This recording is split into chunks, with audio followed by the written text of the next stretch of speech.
Hello, Internet. My name is Ace, and today I'm going to be talking about and kind of giving a quick review of Procreate for the iPad.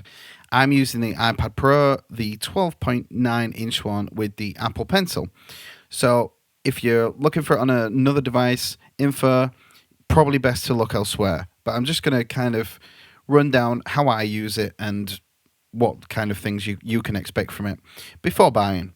So I'm not sure on the price on it. It's very cheap. It's less than $10, £5, something. I'm not sure. It's not an expensive bit of software. You can get it on the App Store, obviously. So the questions I had with it was, am I able to do commercial work with it? Which, yes, to a point. There is a limit to the canvas sizes, but you can get big 4K.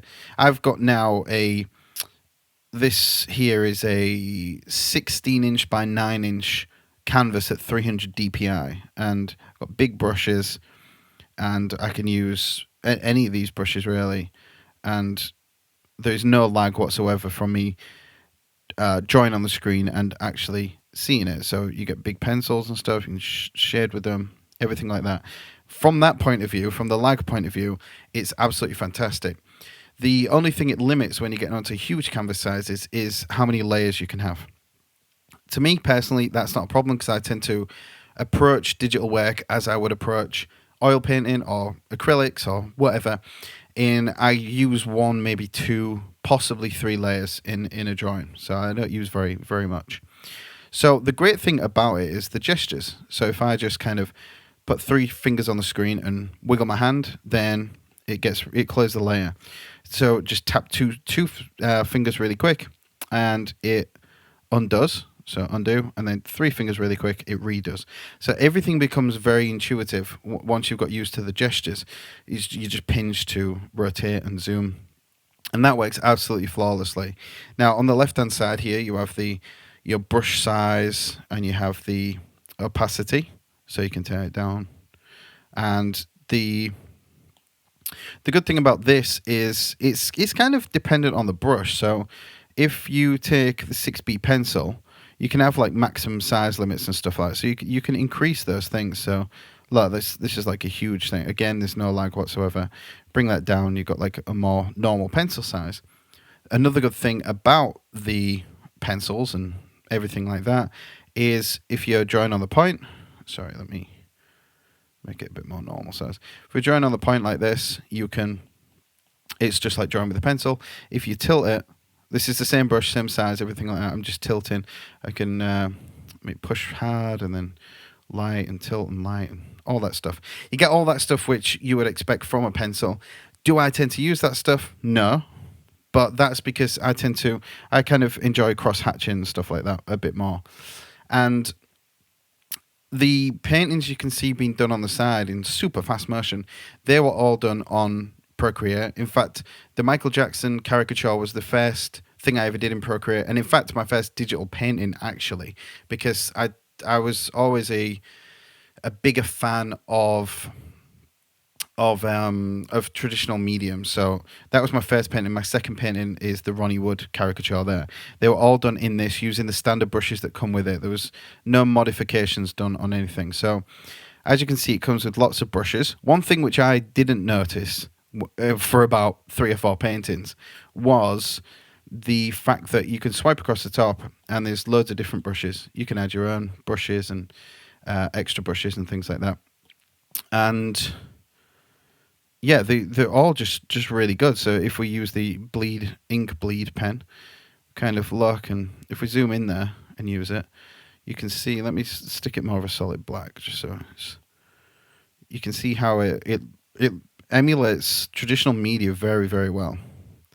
And the thing that I used for both of these, let me think, was none of the painting ones. Was actually, I'm not sure where it is on here actually now. Yeah, the Michael Jackson one, I used this Jasinki ink. It was this brush. I used that for every single bit of the Michael Jackson painting. And the, which one did I use? I think it was Turpentine. Yeah, the Turpentine brush. That was the one that I used for the Ronnie Wood one. And as you can see, this one's is crazy. It kind of feels like it's all blending in with each other, which is great. Let's stick a horrible pink. So you can get like, again, depending how hard you press and stuff like that, you can get like very good control over it, blend things in. It works really, really well. Now there is the this is like a blending thing. I've never used a blending or smudge, whatever this thing is. I've never used this on here. I've never used it on Photoshop or any other program. I tend to just kind of paint my transitions rather than smudge them. So I can't really talk for that. I can't say whether that's great or not. The eraser, again, a lot of people worried with the Apple Pencil that there was no eraser bit on the end like there is on the Cintiqs and stuff. And it's really I mean it's a non-issue really. It takes half a second, quarter of a second, whatever it is to actually select that. So that's not really a problem. But yeah, you can get really big canvas sizes. You can play around with the brushes. So let me just put three fingers, squiggle that, and get rid of that. So let's delve in and have a little bit more of a further look at the brushes. So with all of, like I say, with these paintings on the right, I used just the turpentine brush, and then for the hair, I just used a really small ink brush, I think, or an airbrush. I'm not sure. And these are all mixed up now from how they come, the order. But I didn't realize that they actually had fine hair brushes and things like that. So every hair that's on the Ronnie Wood one was actually painted individually. So, but they've got like hair brushes like this, so you can build up hair like pretty quickly, really. Now, the way I tend to build up hair, I know this is not a course to do with hair or anything in the slightest, but let's kind of let's add a let's have a look. Let's limestone. Let's try this. Okay, this is not what I was wanting. But you kind of lay down your kind of lights and your darks and everything like that, and then kind of go over it with a darker color. So let's select the midtone. So another good thing, which I've just remembered, is this is your color picker like this. It's like pressing Alt on Photoshop. You press and hold your finger down, and it selects. Now, this is one of the only things I have a problem with, but the team that create Procreate are actually coming up with a fix for this, where they're going to add on. Well, I'm not sure where, but they're going to add a button somewhere that you can hold down rather than selecting with your finger, because you just press and hold. I mean, you can change the settings in here, how long to eyedropper delay, 0.39 seconds. I like to have mine short because it just slows down your workflow if you've got anything long. And sometimes it mistriggers, but they're fixing that. So let's kind of stick a. Where was that hair one? I've lost it all now, man. Fine hair. So let's kind of select this and just brush on some hair like that, and then let's mix in a bit of the darks and the browns and stuff. And you can build up hair like really quickly using this program. I'm sure you can do this in other programs, but it just works really well for me. I just enjoy using this. So the negatives of this, I've said one already, which is the whole brush, not brush, the color mistriggering thing. That kind of annoys me from time to time. But with these programs, with this program, sorry, I've actually spent I think the last painting I did was a dog, which is on my YouTube channel, and that was using fully Procreate from the sketch all the way to painting. That took me 55 hours, so it took a while. So I've spent a long time in this. Michael Jackson took around 30 and around 35 for the Ronnie Wood, I think. Another good thing is, if you want to know how long you're spending, you can click on the little spanner and then go to Canvas metadata, and it says on here, track time 22 minutes. So I've been 22 minutes on this one canvas. So it tracks all your time constantly while you're using it. I just find that kind of fun. Another downfall, I think, to Procreate is, which again, they're doing an update soon, which rectifies this. So if you're watching this in the future, it's kind of redundant. But when you're creating a new canvas, you have to specify pixels. You can't just say 16 inches by 9 inches at 300 dpi. You have to get your calculator out, times 16 by 300, and then type that number in, and then 16 by, well, whatever, 9 by 300. So you're doing it that way. So you're just taking the inches that you want and timesing that by the pixels per inch that you want. So that's kind of a little bit of an issue, but it's not an issue. It's just annoying, but they're getting rid of that anyway.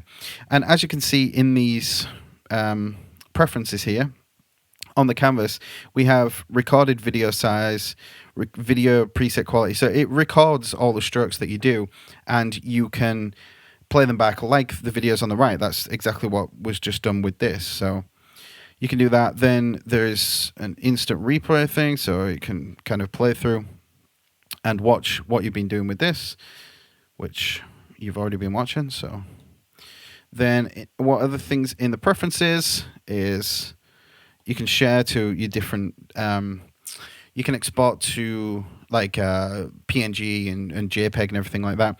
You can either share it via AirDrop with your Mac, or you can save it to the iPad and get it through iTunes. All that's it's been fine for me. I've not found a problem.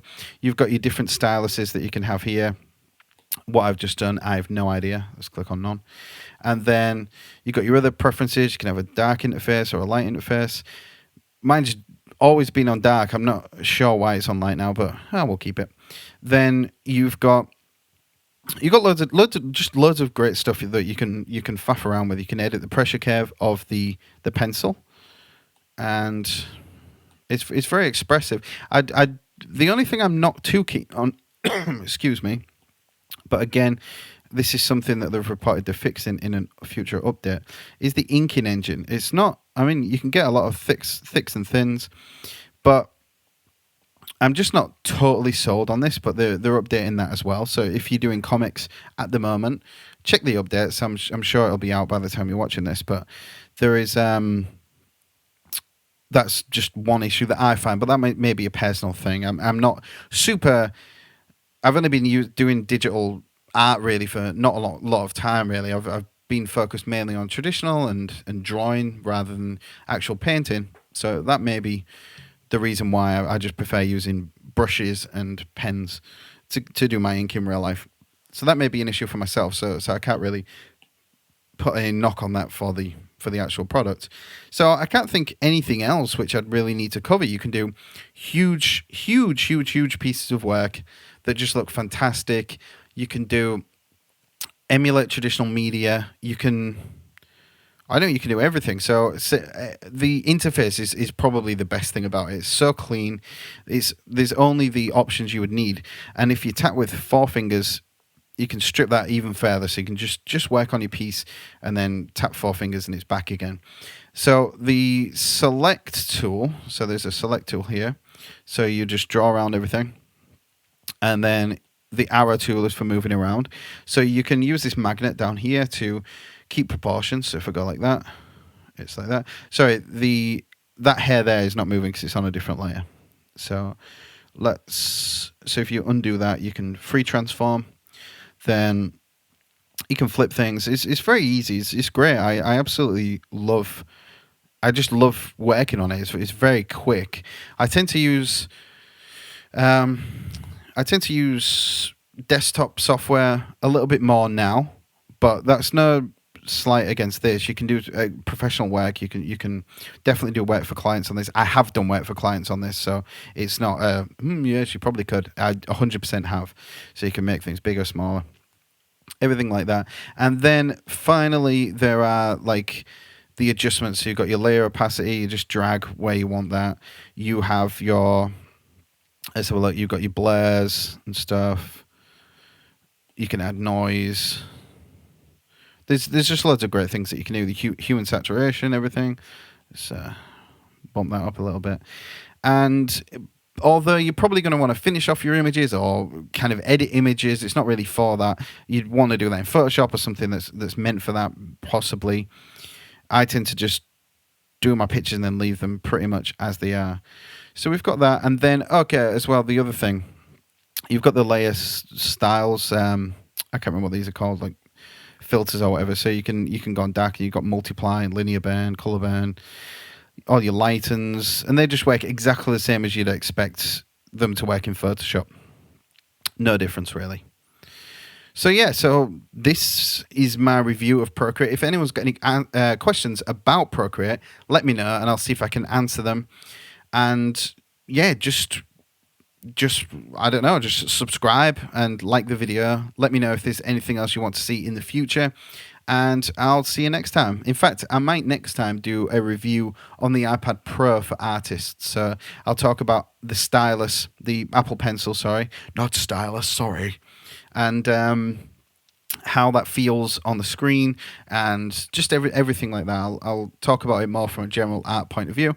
But as for Procreate, I can't recommend it enough. With these updates that have promised to come in this year sometime, then I can't see there being any flaws to Procreate really, unless you having to create mega huge canvases of ridiculous DPIs and things like that. But for the majority of artists, I think it's a great program, and for the amount of money that it costs, which is very little, it's definitely worth just trying out. So yeah, so I'll see you next time. Take care. Goodbye.